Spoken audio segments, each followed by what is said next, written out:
ஆண்டவரும் உலக இரட்சகருமாகிய இயேசு கிறிஸ்துவின் விலையேறப்பெற்ற நாமத்தினால परमेश्वर उद्धार करता है यीशु मसीह के बहुमूल्य नाम से உங்க எல்லாருக்கும் அன்பின் வாழ்த்தை தெரிவித்துக் கொள்கிறேன். आप सभी को प्रेम से अभिवादन करते हैं. நல்லா இருக்கீங்களா? आप सब खुश हैं क्या? கர்த்தருக்குள்ளாக சந்தோஷமா இருக்கீங்களா? परमेश्वर के अंदर आनंदित हैं. வேத வெளிச்ச தியானத்தின் மூலமாக वचन दीपक के रोज के ध्यान के உங்களை अनुसार சந்திப்பதில் நாங்கள் மிகுந்த சந்தோஷம் அடைகிறோம். आपसे मिलने में बड़ी आनंद होती நாம் है. இந்த வார்த்தையில கடந்து செல்லலாமா? हम आज के वचन की ओर जाएंगे. மத்தேயு சுவிசேஷம் मत्ती रचित सुसमाचार 5ஆம் அதிகாரம் 5वां अध्याय 14 சொல்லப்பட்டிருக்குது.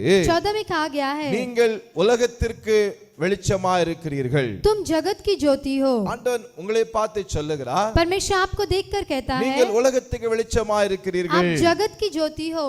அருமையான வார்த்தை. अच्छा वचन है. நாம் மற்றவர்களுக்கு சாட்சியாக हम दूसरों की गवाही के रूप में தேவனை அறியாது முன்பதாக கர்த்தரை வெளிப்படுத்துவர்களாக जो परमेश्वर को नहीं जानते उनके सामने परमेश्वर को दिखाकर ஆண்டு நம் மூலமாக தேவன் மகிமைப்படும்படியாகத்தான் हमारे दौरान परमेश्वर की महिमा होने के இந்த लिए பூமியில் நம்மை வைத்திருக்கிறார். इस संसार में हमें रखा யாரெல்லாம் है. இருளில் இருக்கிறார்களோ, जो भी अंधियारे में है, யாரெல்லாம் பாவத்தில் இருக்கிறார்களோ, जो भी पाप में है, அவளை சந்தித்து उनसे मिलकर இயேசுவை குறித்து சொல்லி यीशु के बारे में बताकर அவர்களை उनको வெளிச்சத்துக்குள்ளாக கொண்டு நம்முடைய வேலை ज्योति में लेकर आना हमारी कर्तव्य அதுதான் है. வேதம் சொல்லுகிறது. वही शास्त्र कहता நீங்கள் है, உலகத்துக்கு வெளிச்சமா இருக்கிறீர்கள். तुम जगत की ज्योति हो. உங்க வெளிச்சத்தை கண்டு, आपकी ज्योति को உங்க देखकर, சாட்சிகளை கண்டு, आपकी गवाही को உங்க देखकर, நல்ல காரியங்களை கண்டு अच्छे कार्य को देखकर அநேகர் இயேசுவை ஏற்றுக்கொள்ள வேண்டும். अनेक लोग यीशु को स्वीकारना நீங்க है. அநேகருக்கு பயனுள்ளவர்களா மாற வேண்டும். आप अनेक लोगों को उपयोगी बनना நீங்க है. அநேகருக்கு உதவி செய்யலாம் மாற வேண்டும். आप अनेक लोगों को मदद करना அப்படி है. மாறும் பொழுது ऐसे बदलते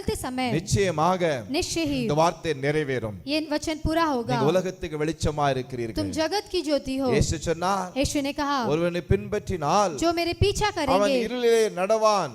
वो अंधियारे में नहीं தேவனை चलेगा. பின்பற்றுங்கள். परमेश्वर के पीछा தேவனை कीजिए. பின்பற்றும் பொழுது उसकी पीछा करते समय இருளான வாழ்க்கை மாறும். अंधियारा का जीवन ஒரு बदलेगा. வெளிச்சம் உதிக்கும். एक उजाला आएगी. உலகத்தை நடத்துவான். आपको परमेश्वर चलाएगा. மற்றவர்கள் ஆசீர்வாதம் விளங்குவீங்க. दूसरों को आशीषदायक आप बनोगे. மற்றவர்களுக்கு நன்மை செய்வீங்க. दूसरों को आप मदद करेंगे. மற்றவங்களுக்கு தீமை செய்ய மாட்டீங்க. दूसरे की बुराई नहीं करेंगे. உலகத்துக்கு வெளிச்சமாக அது மாற்றுவான். आपको जगत की ज्योति परमेश्वर बनाएगा. ஜெபிக்கலாமா? प्रार्थना करेंगे. நல்ல பிதாவே நன்றி செலுத்துகிறோம். प्यारे पिता आपको धन्यवाद உடைய करते हैं. பிள்ளைகளுக்காக ஜெபிக்கிறேன். आपके बच्चों के लिए प्रार्थना ஒரு करते हैं. ஆசீர்வதியும், हर एक को आशीष कीजिए, பலப்படுத்தும், बलवंत कीजिए, உலகத்தை வெளிச்சம் மாற்றும், जगत की ज्योति बनाइए, அநேகருக்கு பயனுள்ள பாத்திரம் மாற்றும். अनेक लोगों को उपयोगी बनाइए. அப்படியே செய்யும். वैसे ही कीजिए. இயேசு மூலம் ஜெபங்களும் நல்ல பிதாவே. यीशु के नाम से मांगते हैं अच्छे पिता. आमेन. आमीन.